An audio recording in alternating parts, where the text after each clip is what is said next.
Isaías en el capítulo 9.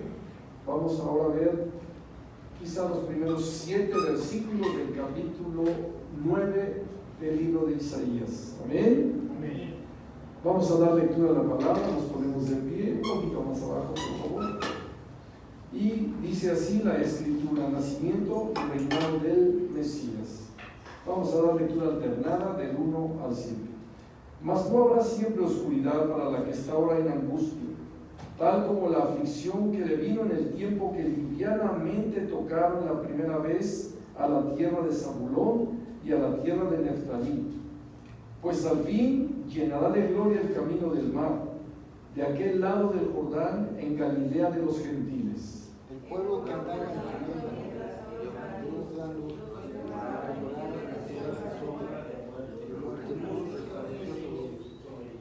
multiplicaste la gente y aumentaste la alegría. Se alegrarán delante de ti como se alegran en la siega, como se gozan cuando reparten despojos.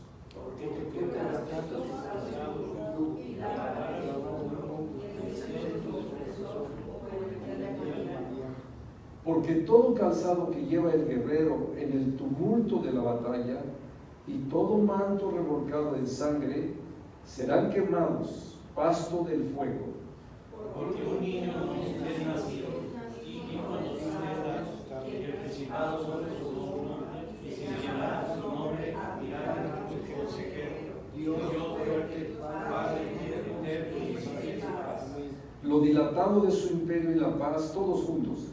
Lo dilatado de su imperio y la paz no tendrá límite sobre el trono de David y sobre su reino, disponiéndolo y confirmándolo en juicio y en justicia, desde ahora y para siempre.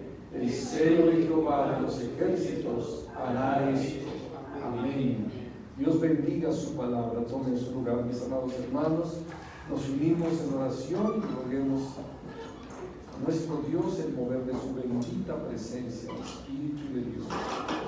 Eterno Dios del universo, te damos gracias porque nos permites el privilegio de estar nuevamente reunidos en tu nombre, en este lugar que nos has prestado a tu iglesia para reunirnos y poder convocar asamblea. Gracias te damos porque, Señor, nuestro anhelo es aprender tu preciosa y bendita palabra.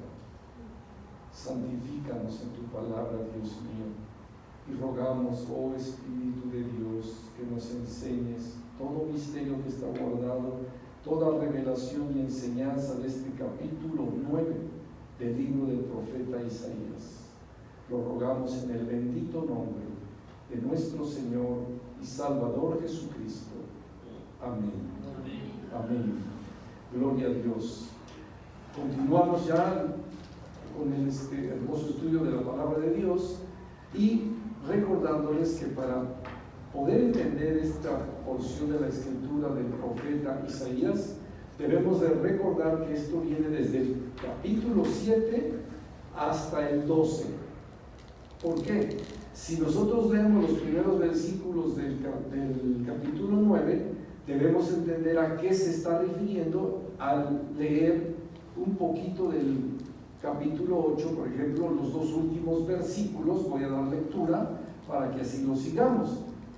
Y pasarán por la tierra fatigados y hambrientos, y acontecerá que teniendo hambre se enojarán y maldecirán a su rey y a su Dios, levantando el rostro en alto, y mirarán a la tierra, y aquí tribulación y tinieblas, oscuridad y angustia, y serán sumidos en tinieblas. Y luego dice el verso 1, mas no habrá siempre oscuridad para la que está ahora en angustia, tal como la aflicción que le vino en tiempo que livianamente tocaron la primera vez a la tierra de Zabulón y a la tierra de Neftalí, pues al fin llenará de gloria el camino del mar de aquel lado del Jordán, en Galilea de los gentiles. Bueno, aquí podemos recordar, si está hablando desde el final del capítulo 8, que hay tinieblas, oscuridad, pero dice el principio del capítulo, no habrá siempre esa oscuridad ni esas tinieblas para todos estos. ¿De qué estamos hablando? Recordamos que en el estudio pasado y el antepasado veíamos cómo se habían confabulado dos naciones, que eran Siria y también la tribu del norte de Israel. Israel con Siria se habían confabulado. ¿Por qué? Ellos querían, en cierta forma, crear un ejército para pelear contra los asirios, que querían controlar todas estas regiones. Pero Judá no quiso intervenir. Estamos hablando del tiempo de Acaz. No quiso intervenir Judá, y entonces estos se enojaron y dijeron, vayamos y ataquemos a Judá y pongamos por rey a otro que nos conviene a nosotros. Esto lo estábamos leyendo en el capítulo 8, donde ellos hablaban de poner a un rey a su conveniencia en lugar de Acaz. Sabemos que Acaz hizo lo malo, sin embargo Dios estaba gobernando, porque el propósito divino no es que se llevaran cautivos los asirios a Judá, sino que iban a ser los babilonios. Y por eso Dios protege esta ciudad. ¿Por dónde iban a entrar en este momento en este caso, tanto Siria como los mismos de Efraín? Estoy hablando de la tribu del norte, y también los asirios con Tiglat-Pileser. Bueno, iban a entrar por la parte alta de Jerusalén, donde se encuentran dos lugares importantes que son Zabulón y Neftalí. De estos dos lugares donde estaba la entrada, ya habían padecido estos dos, tanto Zabulón como Neftalí, en un ataque muy fuerte de Asiria. Por eso dice, mirarán a la tierra y aquí tribulación y tinieblas, oscuridad y angustia, y serán sumidas las tinieblas. ¿Por qué? Ellos ya habían sufrido precisamente algo así. Y entonces estaban afligidos. ¿Por qué? Porque decían, otra vez viene en contra de nosotros, tanto en este caso Siria, como también, ¿quién? Creo que me digan, la tribu del norte, Israel. Recuerden que estaban divididos, pero también Asiria.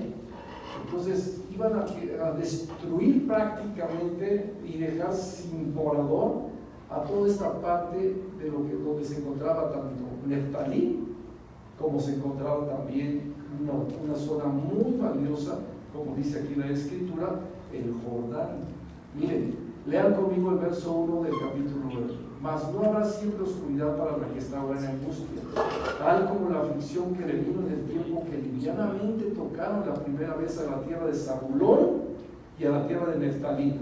Les repito, por donde iban a entrar estos enemigos de Asiria era precisamente donde se encontraba Zabulón y Neftalí. pues ¿a quiénes iban a destruir primero? A ellos. Se encontraban en un momento de oscuridad y de tinieblas. Estaban sumamente afligidos. Y les dice Dios a través del profeta: mas no habrá siempre esa oscuridad ni esas tinieblas, así como te ha sucedido a ti, Zabulón y tierra de Neftalí, pues al fin llenará de gloria el camino del mar, de aquel lado del Jordán, en Galilea de los gentiles. Si tú me des, por favor, hijo, tienes ahí el micrófono, ¿verdad? Ve a Mateo 4, vayan conmigo a Mateo 4. Vamos a ver a qué se refiere precisamente la escritura, donde nuestro Señor Jesucristo lo vuelve a enseñar desde el versículo 14, mi hermano. Dice: para que se cumpliese lo dicho por el profeta Isaías cuando dijo: tierra de Zabulón y tierra de Neftalí, camino del mar, al otro lado del Jordán, Galilea de los gentiles. El pueblo asentado en tinieblas vio gran luz, y a los asentados en región de sombra de muerte, luz les resplandeció. Desde entonces comenzó Jesús a predicar y a decir: arrepentíos, porque el reino de los cielos se ha acercado. Dice claramente que así se encontraba ese pueblo, asentado en tinieblas y en la oscuridad. Y lo repite en el Nuevo Testamento, exactamente para que se cumpla lo dicho por el profeta Isaías. ¿Qué es lo que vio en ese momento tanto estos dos lugares, Zabulón y Neftalí? Bueno, precisamente el lugar donde nuestro bendito Señor Jesucristo estuvo viviendo más tiempo fue uno de estos lugares, Capernaum.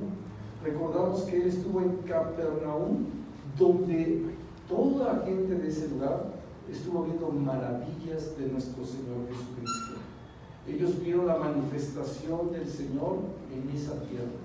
Por eso se repite aquí esto, y el profeta Isaías, me regreso a Isaías, lo está declarando precisamente: mas no habrá siempre esta oscuridad en estos dos lugares, ni en tierra de Zabulón, ni en tierra de Neftalí. Los que hemos tomado el estudio desde el 17 vamos entendiendo a qué nos referimos. Recordemos, la semana pasada veíamos precisamente señales, tanto en los hijos que Dios le dio a Isaías, como nuestro bendito Señor Jesucristo, como la manifestación gloriosa del Hijo que nos es dado, lo que dice el capítulo 8, porque un niño nos es nacido, hijo nos es dado, y el principado sobre su hombro, este es el 9, perdón. Dice el capítulo 8, lo que recordemos, lo que veíamos la semana pasada, tanto los hijos del mismo Isaías, como la señal que Dios nos da en el capítulo 7, es el capítulo 7, donde dice la escritura, si tú no los lees también, por favor, mi hermano, en el capítulo 7 dice, verso 13, por favor. 13 y 14. Dijo entonces Isaías: oíd ahora, casa de David, os es poco el ser molestos a los hombres, sino que también lo seáis a mi Dios. Por tanto, el Señor mismo os dará señal. He aquí que la Virgen concebirá y dará a luz un hijo, y llamará su nombre Emmanuel. O sea, había tres señales muy importantes entre el capítulo 7 y el 8. Ahora en el 9 se confirma algo más. ¿Dónde es donde iba a estar más tiempo el Mesías? Por eso esta señal del profeta lo da directamente a estos dos lugares, Zabulón y Neftalí. Amén. Si vamos llenando, y vean cómo dice: pues al fin llenará de gloria el camino del mar, de aquel lado del Jordán, en Galilea de los gentiles. Capernaum era un puerto, un lugar donde estuvo mucho tiempo el Señor, donde les dio bastante enseñanza de lo que es el Evangelio. Lo recibieron ellos. Estos hombres que estaban asentados en sombra de muerte, que estaban en tinieblas y en oscuridad, luz les resplandeció. A estos dos lugares tan importantes que dice la Escritura. Por eso en Mateo 4 se vuelve a leer esto mismo. Y dice el verso 2, mi hermano: el pueblo que andaba en tinieblas vio gran luz. Hasta ahí. El pueblo que andaba en tinieblas vio gran luz. Y dice la escritura en Mateo 4, verso 16, el pueblo asentado en tinieblas vio gran luz. Amén. Bueno, ahora estamos viendo que en el versículo 2, Dios a través del profeta está revelando todo lo que va a estar sucediendo sobre el Mesías. El Nuevo Testamento lo confirma de una manera tan especial para que sepamos quién es Jesucristo. Amén. Y sigue diciendo, verso 2, hermano. El pueblo que andaba en tinieblas vio gran luz. Los que moraban en tierra de sombra de muerte, luz resplandeció sobre ellos. Sí, es verdad que andaban en sombra de muerte. Sí. Por muy poquito faltaba para que desaparecieran estos dos lugares. Tanto Zabulón como Neftalí se encontraban muy angustiados. Bueno, pues así como sucedió esto, les está diciendo el profeta, les va a suceder esto otro. Ustedes van a ver la gloria, les va a resplandecer la luz. ¿Quién es la luz? Jesucristo. Juan capítulo 1.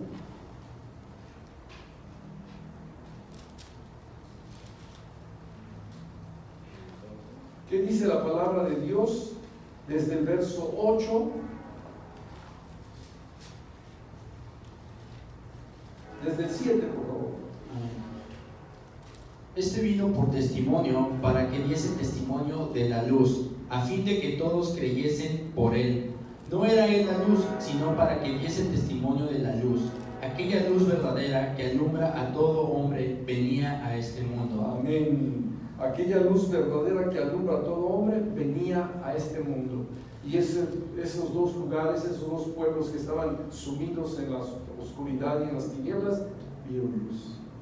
Fueron la bendición. ¿Qué le decían los moradores de Capernaum a nuestro Señor Jesucristo? Quédate con nosotros. Quédate con nosotros. Cristo les dice, me es necesario otros lugares. No, quédate con nosotros. Ellos ya estaban siendo resplandecientes por la luz de Cristo, que ya no querían dejarlo ir. Quédate con nosotros, les decían ellos. Quédate aquí. Y el Señor, tengo que ir a dar testimonio a otros lugares. Pero ellos vieron, ellos fueron los testigos, y desde 600 años antes, el profeta Isaías ya se los estaba diciendo. Tanto tú, Neftalí, tú, Zabulón, estarán viendo y serán bendecidos por la luz que van a recibir ustedes mismos. Luego dice el versículo 3. Multiplicaste la gente y aumentaste la alegría. Se alegrarán delante de ti como se alegran en la siega, como se gozan cuando reparten despojos. Recordamos que ellos fueron testigos de todas las maravillas que nuestro Salvador Jesucristo hizo, que ni siquiera los de Galilea pudieron ver, como lo vieron los de Capernaum. Ellos vieron las maravillas en la casa del apóstol Pedro, vieron cómo mi Señor Jesucristo levantó a un paralítico y le dijo, levántate, toma tu lecho y vete a casa. Ellos vieron la multiplicación de los peces de una manera también sobrenatural. Ellos vieron maravillas de la luz de nuestro bendito Señor Jesucristo, y por eso dice, estaban alegres, se gozaban, que no querían que se fuera de ellos, querían que se quedara allí. Y luego dice el versículo 4, porque tú quebraste su pesado yugo y la vara de su hombro y el centro de su opresor, como en el día de Madián. Amén. Dios, dice la Escritura, quebraste su pesado yugo. ¿Quién era el único que iba a poderles quitar el yugo de opresión que tenían ellos? Y que además, fuerte yugo lo que llevaban, porque estaban oprimidos simplemente por el rey de Asiria. Ellos pensaban que ya los asirios los iban a controlar, y así fue. Recordemos que una cosa es Jerusalén y otra cosa es la tierra de los gentiles, donde estaban precisamente los de Efraín, allá en Samaria. ¿Quién fue llevado cautivo por Asiria? Samaria. Por eso estaban todos demasiado angustiados por lo que estaba sucediendo. Sin embargo, Dios les dice, ustedes verán la luz, la salvación. Y ahora, si en los capítulos anteriores, 7 y 8, se hablaba de señales y se hablaba tanto de los dos hijos de Isaías como de nuestro bendito Salvador Jesucristo como una señal, aquí se va a hablar como una confirmación dentro de los mismos capítulos que les digo, 7 al 12. Estamos hablando de lo mismo, de lo mismo. Verso 5, mi hermano. Porque todo calzado que lleva el guerrero en el tumulto de la batalla y todo manto revolcado en sangre serán quemados pasto del fuego. Así es, desapareció Asiria totalmente. Ellos sí desaparecieron, ya no están más, así como también posteriormente desapareció Babilonia, pero hoy podemos decir, bueno, Babilonia, ¿quiénes son? Irak. Irak es Babilonia. ¿Y los asirios? A ver, ¿quiénes son los asirios hoy en día? ¿Hacia dónde salieron huyendo toda esa parte de los que quedaron? ¿Y dónde habitan hoy en día? Asiria. Eran desalmados, ¿se acuerdan? Eran terribles. No.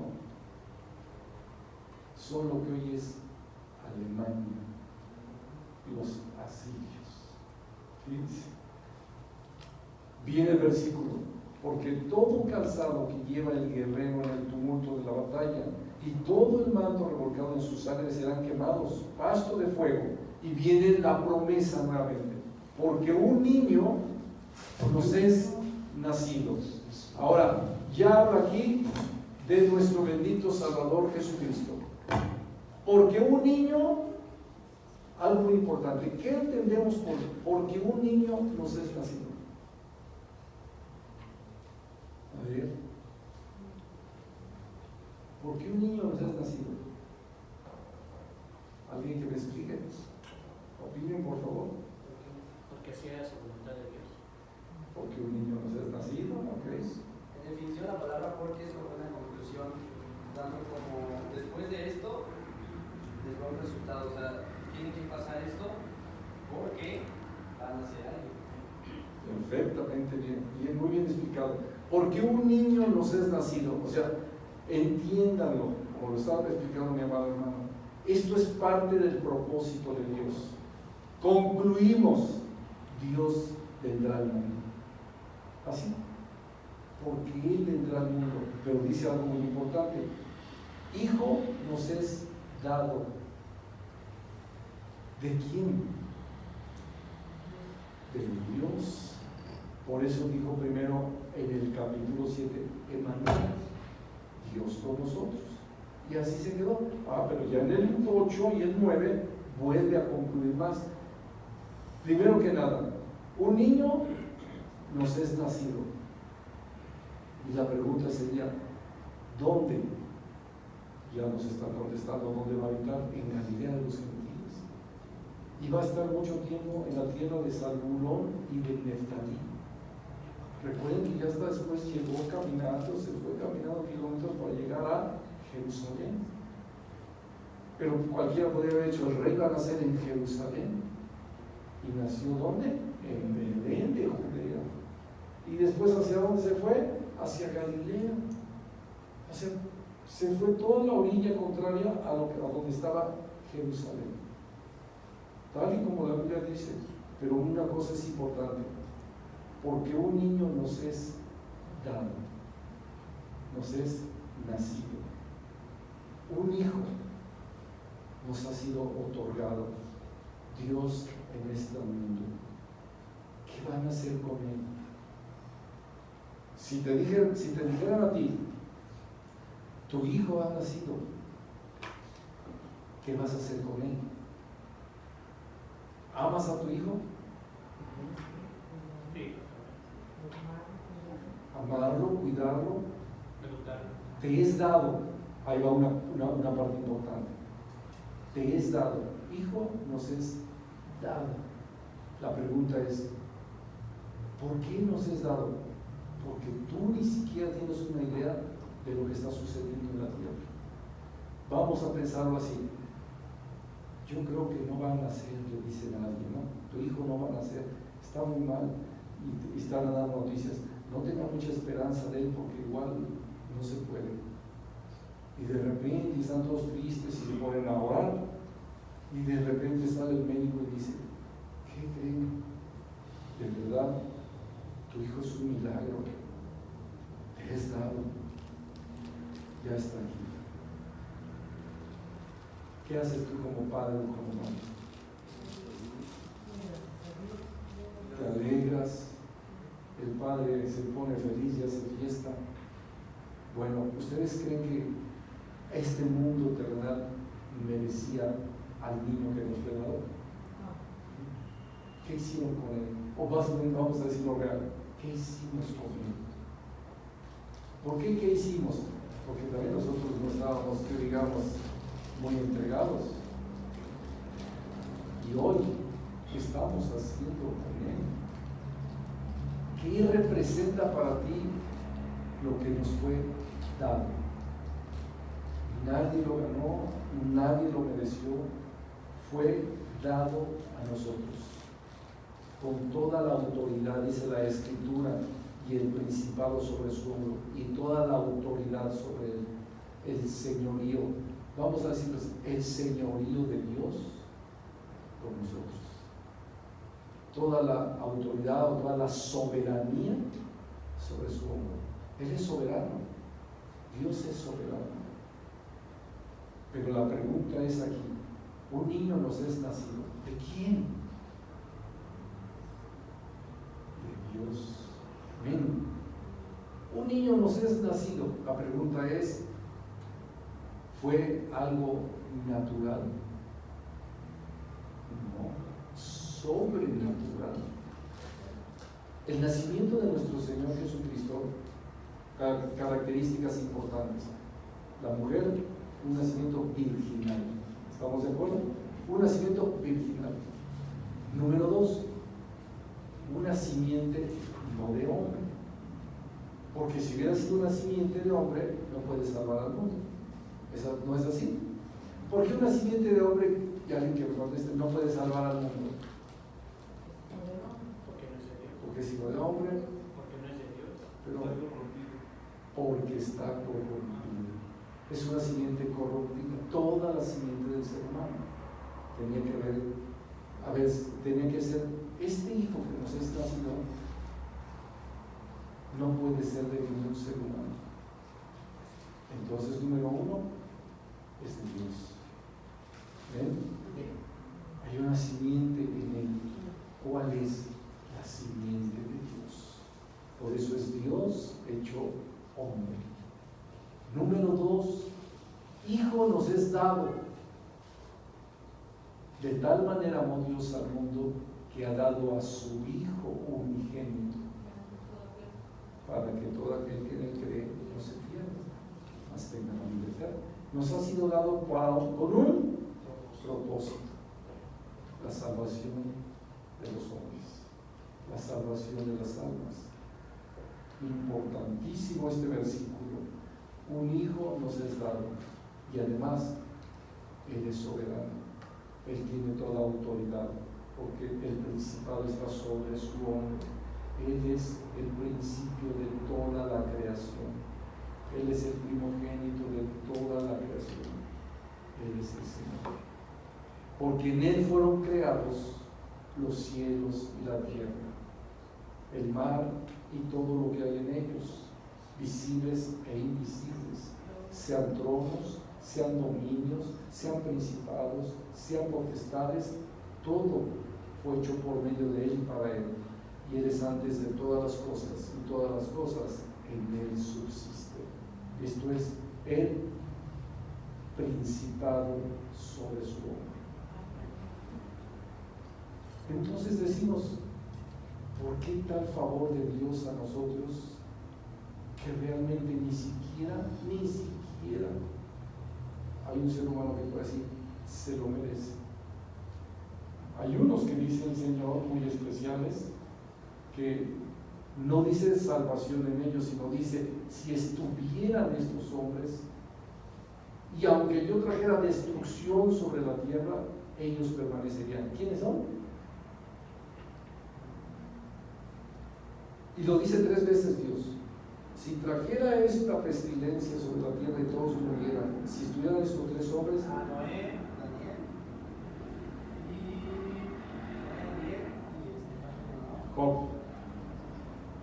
Job, Noé, Job y la mujer. Ellos tres por su propia justicia serían librados de una situación fuerte aquí en la tierra. Fuerte. La pregunta es, un niño nos es nacido, dice el mismo profeta. ¿Quién ha oído nuestro anuncio, Señor? Este es el anuncio del capítulo 7 al capítulo 12, estuvo anunciándose esto. ¿Y qué dice el 53? ¿Quién ha oído nuestro anuncio, Señor? Vayan conmigo allí mismo, capítulo 53 de Isaías.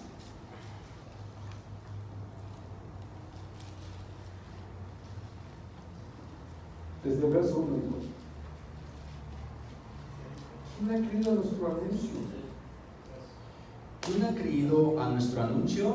¿Y sobre quién se ha manifestado el brazo de Jehová? Subirá cual renuevo delante de él, y como raíz de tierra seca.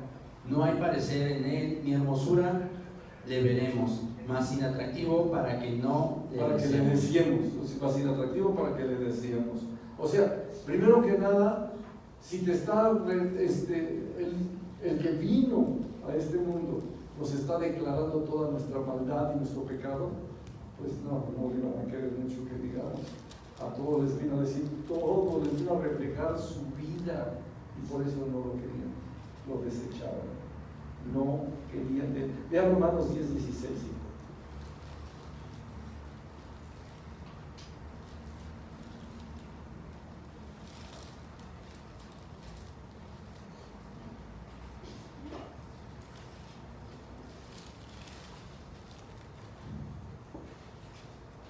¿Estás ahí? Verso 16. Mas no todos obedecieron al Evangelio, pues Isaías dice: Señor, ¿quién ha creído a nuestro anuncio? Así que la fe es por el oír, y el oír por la palabra de Dios. Sí. Eso es la fe. El oír por la palabra de Dios. Como el día de ayer les comentaba en el estudio de los que se van a bautizar, todos los que te puedan decir que tienen fe y no conocen la palabra de Dios, su fe es vana. O sea, es una palabra nada más que lo dicen o la repiten, pero no conocen la fe. O sea, una cosa es que tengas fe, pero toda esa fe empieza por el autor, y el autor y consumador de la fe es Jesucristo. Y si no lo tienes a Él, pues tú no tienes fe ni sabes qué es la fe. Y es una palabra que todos lo repiten, de cierta forma. Yo tengo fe en esto, yo tengo fe en hacer esto, yo tengo fe, pero no se llama fe como la que dice la palabra, sino que la usan como una palabra nada más que se repite. Pero la fe verdadera es esta. Y dice la Escritura, ¿quién ha creído nuestro anuncio? ¿Qué anuncio? Porque un niño nos es nacido, hijo nos es dado, el principado sobre su hombro. Él es el Señor de toda la creación, el principado sobre su hombro.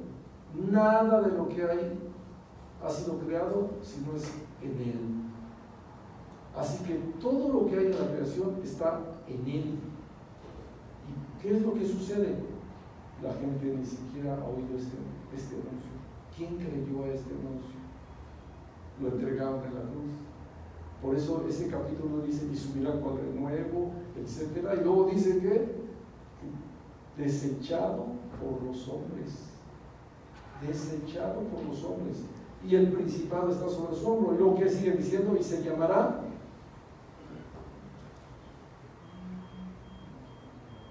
¿El 9 qué? Estamos en el 9:6. El 9:6. Porque un niño nos es nacido, hijo nos es dado, y el principado sobre su hombro, y se llamará su nombre admirable. Hasta allí. ¿Qué entendemos por esta palabra? Y se llamará su nombre admirable. A ver. Grande, poderoso. O sea, para empezar, la palabra admirable es como algo sobrenatural, algo que nos hizo, wow, esto es admirable. O sea, algo que no es el creador de todo el universo. ¿ok? Algo admirable. ¿Qué es esa palabra? Algo que está sobrenaturalmente. No es algo natural, es sobrenatural. Y dice claramente que su nombre se llamará admirable. ¿Por qué? ¿Cuántos creyeron a todo esto? Vuelvo a lo mismo, ¿no? Los principales, no. ¿Cómo creían o cómo pensaban que iba a llegar el Mesías? Quizá iba a ser el capitán de un ejército, el gobierno de un ejército, terrenal estoy hablando, iban a ser ahora sí que en los lugares más sofisticados, más ricos de su tiempo, y entonces yo creo que ni así hubieran creído, ¿verdad? Pero eso es lo que esperaban los hombres. No a un Mesías que iba a nacer en un pesebre, no a un Mesías que iba a estar mucho tiempo como un carpintero ayudando a su padre. Yo me imagino que los grandes ricos decían: ¿y ustedes creen que ese carpintero es el Mesías? ¿Podrían decir así? Porque su nombre es admirable, sorprendente. Hoy, de verdad, el nombre admirable, el hombre anda buscando a quién se lo pone, ¿sí o no? Por eso tantas películas hoy que sacan de los superhéroes, los superhombres, que de hombres no tienen nada. El hombre anda buscando un héroe, a quien de repente ya querían ponerle al presidente de Ucrania héroe, y ahora dicen: no, ¿cuál héroe? Es un falso. O sea, puras cosas así que no pueden entender que el único nombre que es sobre todo nombre es el nombre de Jesucristo. Sobre todo nombre, su nombre es admirable. ¿Por qué? ¿Por qué es admirable? Si ya vimos que es sobrenatural, ahora, ¿por qué es admirable también? Por su gran, Nuestro Padre, ahí viene también después esto. por su gran soberanía. Yo siento que habla de admirable porque, a pesar de ser Dios, no se aferró a eso, sino que despojándose de sí mismo. Bueno, vamos a Colosenses. Exactamente, mi hermano. Muy bien.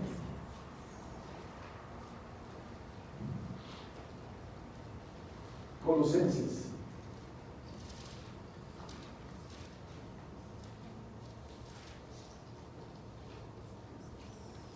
Primero vamos a leer, antes de que vayas a desde el verso 20, capítulo 1, verso 20.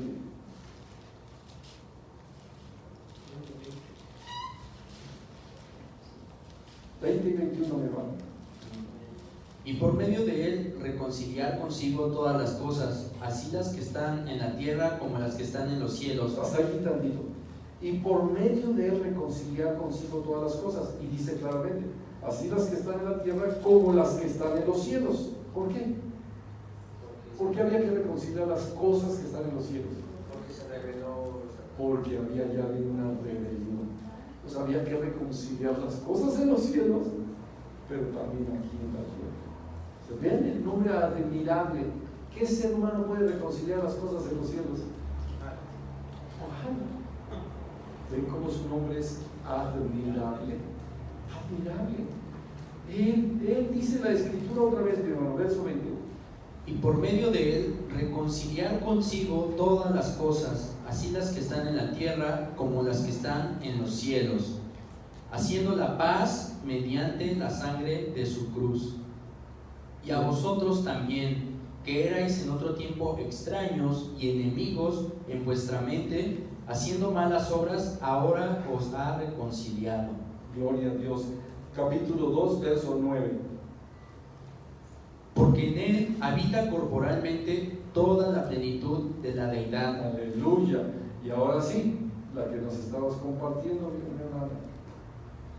Anulando el acta de los decretos, es la que estabas compartiendo. El 14. Anulando el acta de los decretos que había contra nosotros, que nos era contraria, quitándola del medio y clavándola en la cruz, y despojando a los principados y a las potestades, los exhibió públicamente, triunfando sobre ellos en la cruz. Gloria a Dios. Amén. Su nombre es admirable. Admirable. Cuando hablamos de un héroe, sí tienes que pensar en un héroe que puede reconciliar las cosas en los cielos como también en la tierra. Si lo puede hacer, es un héroe. Entonces él es admirable. Amén. Él es admirable. Luego dice consejero. A ver, la palabra consejero. Para empezar, si vemos ya lo que estamos estudiando aquí del capítulo 7 hasta ahorita el 9, les dice el Señor que tanto los sacerdotes como los profetas son impíos. ¿Qué consejo pueden dar? ¿Qué consejería puede dar un impío? ¿Hacia quién te vas a acercar para recibir consejo? ¿Quién pide consejo de Cristo? Aquí, ¿quién pide consejo de Cristo? ¿Y cómo pedimos el consejo? En oración, pedimos sabiduría. Amén. ¿Y cómo? Por el Espíritu que nos fue dado. Solo por el Espíritu que nos fue dado. O sea, el consejero, porque acuérdense que tenemos la comunión con el Espíritu de Dios. Él es el consejero y por eso pedimos a nuestro Dios consejería, palabra, instrucción en el nombre de Jesucristo. Amén. En el nombre admirado. Él es consejero. No vamos a buscar el consejo del hombre, porque en el consejo del hombre todo es, te dicen paz y el guerra. Como dice Tesalonicenses, te van a pedir paz y lo que hay es guerra, guerra. Dios fuerte, Padre eterno. ¿Por qué Dios fuerte?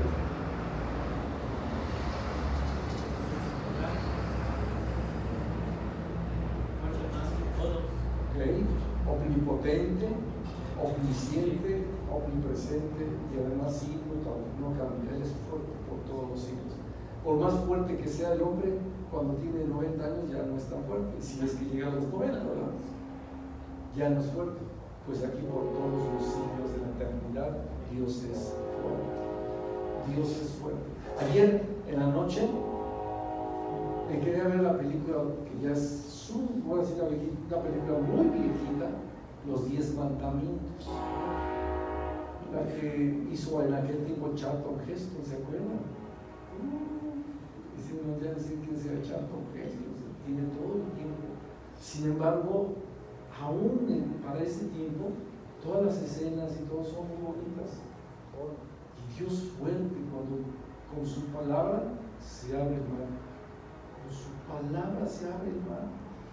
Y efectivamente en esta película sacan a aquellos que están refutándole, atacando a Moisés y diciéndole, a ver, ¿para qué nos trajiste aquí para morir en el desierto? ¿Que no había sepulcros allá en Egipto? Y así, todas esas preguntas. Y las palabras, no teman. Verán la gloria de Dios, verán el poder de Dios, Dios fuerte, y se abre el mar. Y se abre el mar. Yo después de que de que vi esta película, dije, voy a orar por mi esposa. Y el Dios fuerte hizo obra poderosa en tu vida. El Dios fuerte, soberano del universo, fuerte Dios. Para Él no hay nada imposible, como lo vimos el día de ayer. No hay imposible para Dios. Para Dios todo es posible. Sin fe no es agradable a Dios. A ver, ¿cómo dice ese versículo? A ver, Adolfito. Sin fe. Porque si fe no es agradable a Dios. No, dice, mejor avanzamos. Dice claramente la Escritura: Dios fuerte, Padre eterno. A ver, Padre eterno. ¿Quién me quiere ayudar sobre? Vamos a desmenuzar esta palabra, Padre eterno. ¿Quién nos ayuda? Joshua.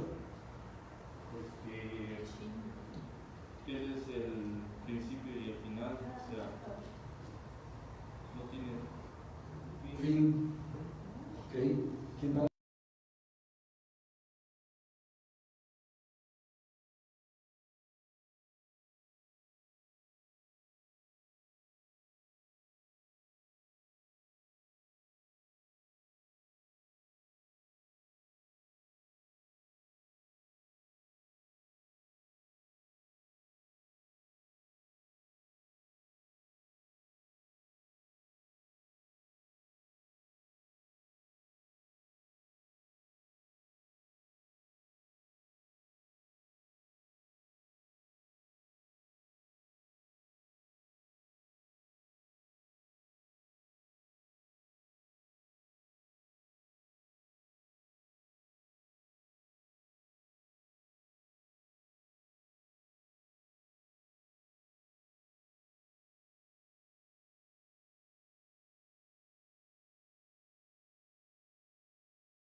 Ahora es lo que voy a explicar.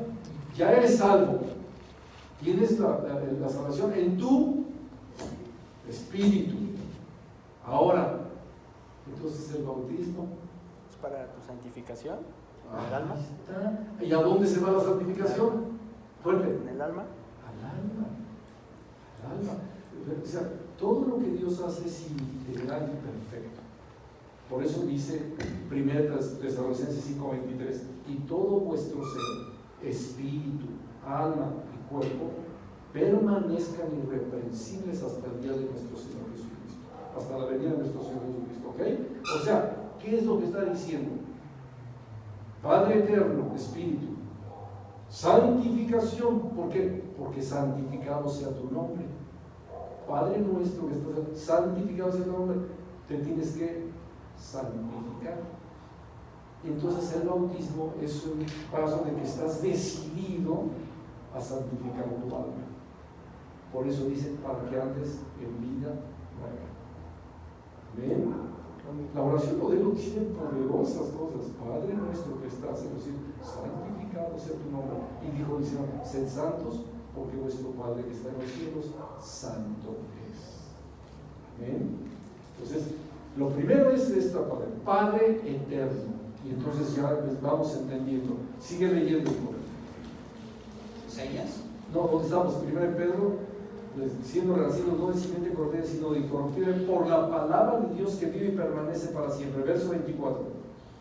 Porque toda carne es como hierba, y toda la gloria del hombre como flor de la hierba. La hierba se seca y la flor se cae, Mas la palabra del Señor permanece para siempre. Ahí están las dos. El Padre terrenal ya se acabó, el Padre eterno permanece para siempre. Por eso es Padre eterno. Padre eterno. Amén. Claramente dice, mas la palabra del Señor permanece para siempre. Y esta es la palabra que por el Evangelio os ha sido anunciada. Nuevamente dice, ¿quién ha creído a nuestro anuncio? ¿Quién ha creído al Evangelio? ¿Quién ha creído a tu simiente, Dios mío? ¿Quién ha creído que tú eres Padre eterno? ¿Quién lo ha creído? Hoy vemos un mundo lleno de incredulidad. Y no solo eso, lleno de ignorancia. No conocen a Dios. No conocen por qué es Dios. No entienden la simiente. No entienden la salvación. El bautismo, pues, claro, lo tienen que entender ya los que ya se bautizaron en el Señor, ¿no? Ya sabes perfectamente. Espíritu, la palabra que me salvó y me rescató. El alma, me santifico con Cristo y por eso cuando me bauticé decidí cambiar. Dejé muchas cosas del pasado porque ahora soy una nueva criatura y vivo para Cristo porque mi Dios es santo. Santo, santo. ¿Ven? Esto es lo que está declarando el profeta y después por eso dice, ¿quién ha creído? El apóstol Pedro dice, esta palabra que fue anunciada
¿Qué quiere decir?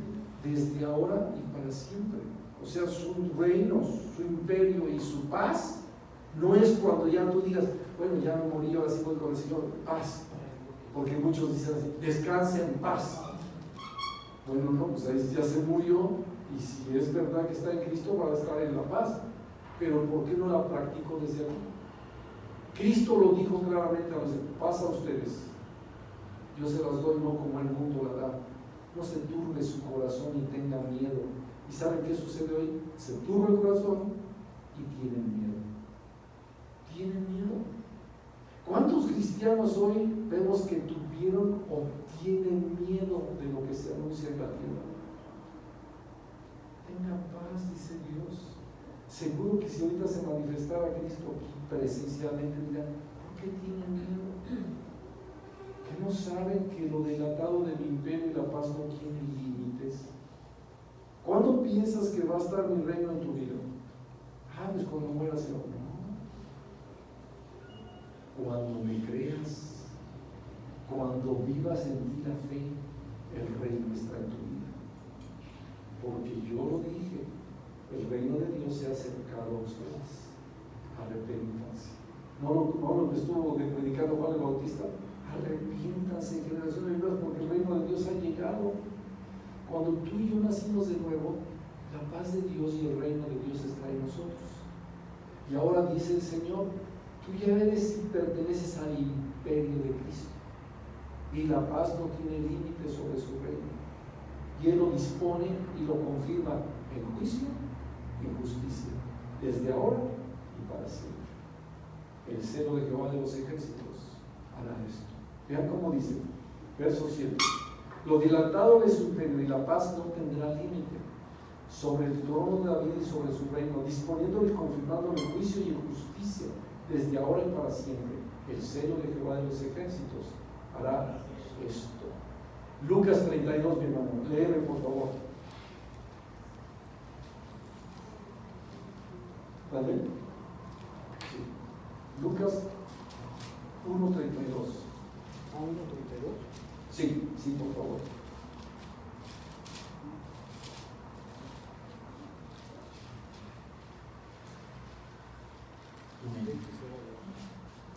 Amén. Este será grande y será llamado Hijo del Altísimo, y el Señor Dios le dará el trono de David su padre, y reinará sobre la casa de Jacob para siempre, y su reino no tendrá fin. Amén. Y su reino no tendrá fin. Ahora, la pregunta es, ¿quién reina en tu vida? Debe ser, ¿verdad? Cristo es tu Señor, Él reina en tu vida, tú tienes la paz. Desde ahora y para siempre. Tú ya perteneces al imperio de Dios, su imperio eterno, su paz siempre, su señorío siempre. Y además, pide y te daré, dice el Señor. Amén. Seamos familia de fe. Vamos a despedirnos en oración, mis amados hermanos, para que terminemos la transmisión. Padre, te damos gracias, glorificamos y bendecimos tu nombre, te exaltamos y te adoramos, Señor, y te damos gracias por el estudio de tu preciosa y bendita palabra. Gracias te damos en el bendito nombre de nuestro Señor y Salvador Jesucristo. Amén. Amén. Gloria a Dios. Ya apagamos, ya lo apagamos. Vamos a parar. Le pasé de transmisión, se me olvidó. Como ahora no está la otra cámara,